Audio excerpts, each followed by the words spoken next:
Hello dear students, एक अच्छी problem लेने जा रहे हैं ये इंड्यूस्ड इलेक्ट्रिक फील्ड पर। ज़रा ध्यान से देखें। इस प्रॉब्लम में ये गिवन है कि variable magnetic field creates a constant EMF in a conductor A B C D A. ये ए बी सी डी ए एक कंडक्टर है, इसके बीच में यहाँ पर मैग्नेटिक फील्ड है, सिलिंड्रिकल रीजन में वेरिएबल मैग्नेटिक फील्ड है। और ये वेरिएबल मैग्नेटिक फील्ड इसमें पूरे में जो नेट ईएमएफ प्रोड्यूस कर रहा है वो ई गिवन है। इसका मतलब ये हुआ कि यहाँ पर इस तरीके से पूरा जो ईएमएफ इंड्यूस होगा उस ईएमएफ की वैल्यू इसने कैपिटल ई दी हुई है। नाउ आगे क्या बोलता है ये, R A B C equal to R, इसका रेजिस्टेंस यहाँ पर दिया हुआ है आर। सी डी ए, इसका रेजिस्टेंस यहाँ पर दिया हुआ है 2R। और ए एम सी का रेजिस्टेंस यहाँ पर भी 2R गिवन है। हमसे पूछा गया है what current will shown by meter M. This is a galvanometer और एम इज़ ए गैल्वेनोमीटर। इसमें करंट कितना फ्लो हो रहा होगा, इस करंट की वैल्यू हमें कैलकुलेट करनी है। तो ज़रा ध्यान दीजिए आप लोग, इस प्रॉब्लम में देखिए हम अगर इसको 3 पार्ट्स में डिवाइड करें, first part, second part and third part, तो इन तीनों पार्ट्स के अलग अलग रेजिस्टेंस हमें पता हैं। इन तीनों पार्ट्स में हम अलग अलग बैटरी लगा देंगे और इक्विवेलेंट सर्किट डायग्राम बन जाएगा। अगर मैं मान लेता हूँ कि ABC में EMF E1 है और ADC में EMF E2 है, तो यहाँ पर E1 और E2, इन E1 प्लस E2 का सम हमें कैपिटल E दिया हुआ है। आप देख सकते हैं कि टोटल EMF जो इंड्यूस हो रहा है वो कैपिटल E है। तो मैं यहाँ पर एक बैटरी लगा दूंगा E1 की, यहाँ पर एक बैटरी लगा दूंगा E2 की, और E1 प्लस E2 को क्या लिख दूंगा, E लिख दूंगा। ये आपकी समझ में आ रहा है ऐसा क्यों हो रहा है? हमने कुछ पार्ट में मान लिया E1, दूसरे पार्ट में E2, और ये तो गिवन ही है कि टोटल EMF E है, तो E1 प्लस E2 E हो गया। अब सर आप ध्यान से देखिए, ये वाला जो सर्किट है CMABC, इसमें नेट फ्लक्स 0 है। इस लूप में अगर नेट फ्लक्स 0 है तो इस लूप में पूरा EMF इंड्यूस क्या होना चाहिए, 0 होना चाहिए।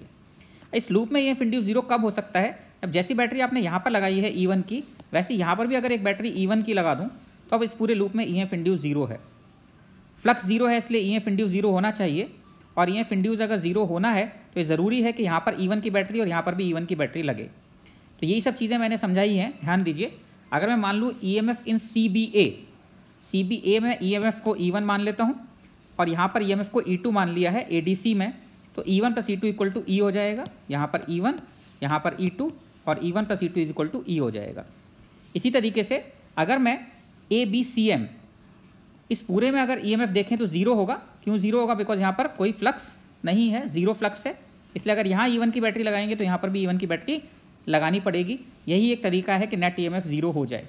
तो इसलिए मैंने यहाँ पर लिख दिया ABC के अक्रॉस जो EMF इंड्यूस होगा वही AMC के अक्रॉस होगा, और ये दोनों E1 हो जाएंगे। EMF इन CMAD, अब आप ये भी देख सकते हैं कि ये वाला जो पूरा लूप हुआ, ये पूरा लूप, इस पूरे लूप में फ्लक्स फिर भी उतना ही है जितना पहले था। इसमें नेट EMF इंड्यूस मिलाकर टोटल फिर भी E ही होना चाहिए, कैपिटल E जो गिवन है। तो यहाँ पर E1 है और यहाँ पर E2 है, तो E1 plus E2 equal to E हो गया। ये भी बात क्लियर हो जाती है। तो यहाँ मैंने लिखा है EMF in CMADC equal to capital E, because इससे भी पास होने वाला फ्लक्स उतना ही है जितना पहले से फ्लक्स पास हो रहा था छोटे वाले लूप में। तो E1 प्लस E2 मिलाकर E के बराबर हो गया। ये बात भी क्लियर हो जाती है। अब मैं इसका इक्विवेलेंट सर्किट डायग्राम यहाँ बनाने जा रहा हूँ। इक्विवेलेंट सर्किट डायग्राम बनाने पर यहाँ पर E2 की बैटरी लगा दी, यहाँ E1 की बैटरी लगा दी, so that E1 plus E2 equal to E हो गया इस वाले लूप में। इस वाले पूरे लूप में भी E1 plus E2 equal to E हो गया। और यहाँ पर 2R, R और 2R ये रेजिस्टेंस लग गए। एक बार इक्विवेलेंट सर्किट डायग्राम बन जाता है तो प्रॉब्लम को सॉल्व करना बहुत ईजी है। यहाँ पर करंट I1 मान लेते हैं, यहाँ I2 और I3, और इस जंक्शन पर नोडल लगा देते हैं। आने वाला करंट इक्वल टू जाने वाला करंट, इसको हमने 0 माना है, तो ये E1, ये अगर इसको मैं मानता हूँ 0 तो ये E1 होता, ये E1 होता तो ये भी E1 होता, और यहाँ से इधर आते तो ये 0 पर होता, E1 से इधर आते 0 पर होता, इधर जाते तो ये भी E1 पर होता, और नीचे आते तो E1 प्लस E2 पर हो जाता ये। तो ये पॉइंट E1 प्लस E2 पर हो गया, ये वाला पॉइंट 0 पर हो गया, ये वाला पॉइंट भी 0 पर हो गया। जंक्शन पे आने वाला करंट इज इक्वल टू जाने वाला करंट।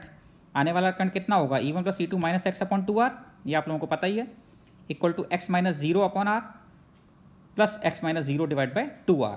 इससे हमारे पास x की वैल्यू E/4 आ जाती है। और अगर x की वैल्यू E/4 है तो I3 करंट क्या लिखा जा सकता है, x minus 0 divide by 2R, x minus 0 divide by 2R which comes out to be E divided by 8R। तो अच्छी प्रॉब्लम थी जिसमें कि हमें समझना पड़ेगा ऐसे केस में कि इंडिविजुअल सर्किट्स में, इंडिविजुअल पार्ट्स में अगर हम उसको बैटरी से रिप्लेस करना चाहते हैं तो कैसे प्रॉब्लम को एनालाइज किया जा सकता है। ओके, इसको ढंग से समझने की कोशिश कीजिए। आई होप आपको समझ में आ जाएगा। और ये अच्छी प्रॉब्लम है, इस तरह के प्रॉब्लम्स अच्छी कैटेगरी में आते हैं और पूछे भी जा सकते हैं। Okay, enjoy your day.